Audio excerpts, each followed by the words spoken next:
if you're a tyrant, you don't want people with dignity. Don't want people who see themselves as having their independence encroached and thinking that they have their own prerogative. You're the only one with prerogative. You're the only one with glory. You're the only one with standing, and you need to keep it for yourself, right? That's number one. The next one is that he doesn't like his own people. He prefers foreigners. Well, why does he surround himself with foreigners? Well, because they're his own people. They have a stake. They have interests.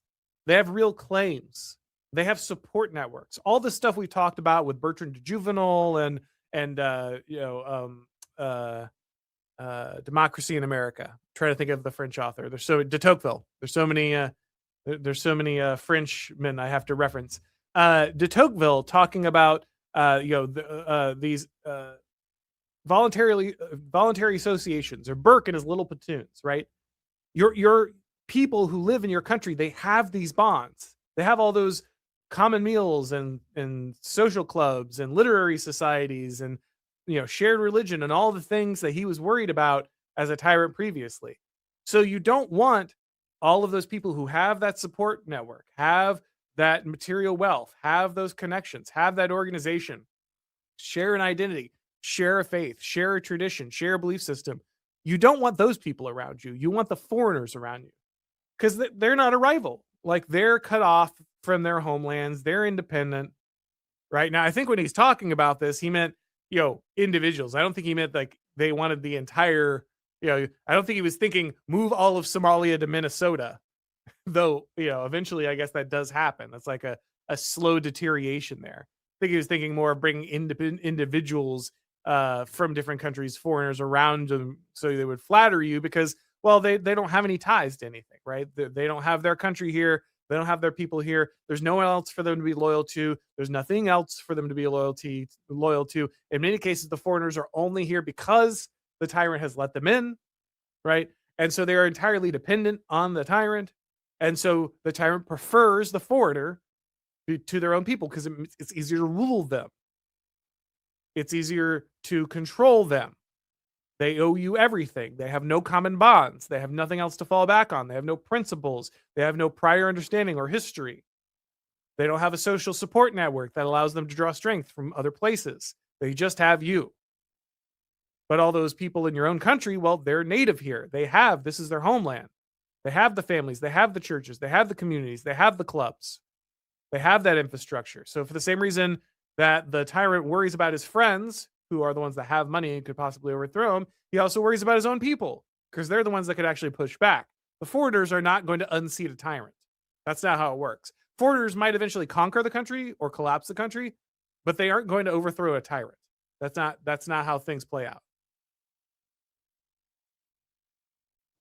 All right.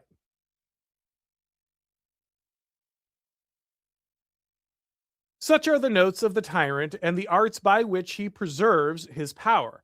There is no wickedness too great for him. All that we have said may be summed up by under three heads, which answer to the three aims of the tyrant. They are: 1, the humiliation of his subjects. He knows what a mean-spirited man will not conspire against anyone. 2, the creation of mistrust among them. For a tyrant is not overthrown until men begin to have confidence in one another. And this is the reason why tyrants are at war with the good. They're under the idea that their power is endangered by them, not only because they would not be ruled despotically, but also because they are loyal to one another and to other men, and do not inform against one another or against other men. All right. So here's the funny thing. So he tells you, first, humiliate your subjects, so they don't have any dignity. They're mean-spirited. They're not going to be able to conspire together because they're just awful and demoralized and humiliated. Also, make sure you have mistrust because you don't want people trusting each other. And here's the really critical thing, right? We all think this is what normally you hear from, like, especially normie conservatives. Oh, well, you need to be based on ideas because it's that rejection of these awful ideas. That's what will allow you to push back against tyranny. How do you oppose tyranny? You become an ideological individual.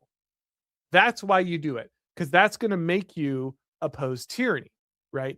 But that's not what Aristotle says here. He says something very different. He says, uh, he says, yeah, sure, they might not want to be ruled by a despot, right? Like they don't be ruled despotically. That's a problem. They don't want it. They'll push back because of that. But what will really let them push back is not their desire to oppose the ideology. It's not their desire to be free or have liberalism or whatever.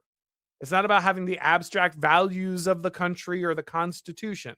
That stuff is important. That might bond you together, but that's not actually what opposes tyranny. What opposes tyranny? Collective will, loyalty. I have gotten a lot of pushback on this. I've gotten a lot of very angry people whenever I say this, but I'll say it because it's real. The most important political value is loyalty. The most important political value is loyalty. Because without political loyalty, you can't get anything done. When everything's ideological, there's 1,000 ways you can argue about ideology. This is why highly ideological forms like libertarianism or kind of this abstract conservatism are not productive because they spend all of their time arguing with each other. Well, you don't agree in the exact nap I do. You don't agree to the exact understanding of this thing that I do. You're not understanding this exact thing. The constant ideological argument allows you to then betray people. Oh, well, I'm not going to back that guy up. I don't agree with him on that one thing. Okay, but like he agrees with you on 90% of stuff. And if they do that to him, they're going to do it to you. Yeah, but I don't want to get in trouble. So I'm principled. I got principles. That's why I'm not standing up for Alex Jones or whoever, right? Because I don't agree with him on something. We're not ideologically aligned. That's why I can be a coward. That's why I can bail out. That's why I can leave that guy to twist. That's why I can ultimately support my enemies. And you see this all the time. Libertarians are doing this right now with borders. Oh, what about government power? What if they're wasting some money? Okay, buddy, but like the left is trying to kill you and make sure your elections are rigged. So like maybe we can put that to the side and figure out the hypothetically best application of state power after we stop the left from killing us. No, I want to do it now so that I don't have to risk anything.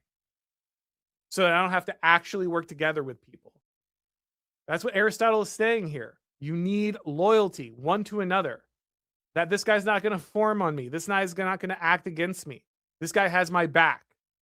Nobody wins a battle with 1,000 people standing behind them ready to stab them.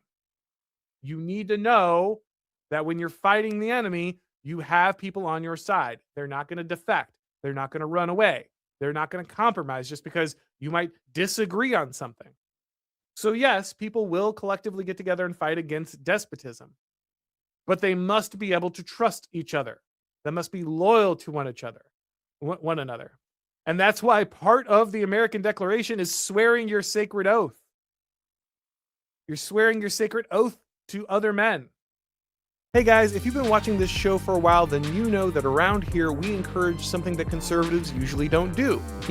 Winning. If you like what I'm doing here and you want to keep it going, then head over to Blaze TV. They have the behind-the-scenes content, exclusives, and documentaries that you're just not going to see anywhere else. So go to blazetv.com/Auron and subscribe today. The promo code is AURON and you'll save $20 right now off the annual plan.